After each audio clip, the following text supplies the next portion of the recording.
ஜன்னல் திறக்கிறேன். இது இருக்கிற மாதிரி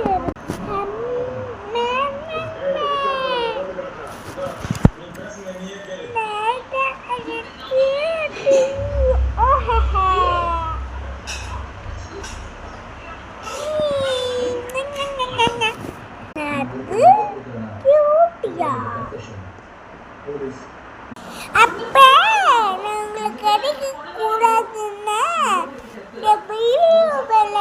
லைக் பண்ணிக்கல, அதே மாதிரி கமெண்ட்ல நிறைய ஹார்ட் போட்டு சொல்லு, நிறைய சப்ஸ்கிரைபர்ஸ் வரும். அப்பதான் நான் கூட பேசுவேன், கழிக்கவும் மாட்டேன். ஓ ஓ அப்படியா? அப்போ மறக்காம லைக் பண்ணிடுங்க ஃப்ரெண்ட்ஸ். டங்கு கடங்கு கடங்குடக்கா, டங்கு கடங்குட கடங்குடக்கா, டங்கு டங்கு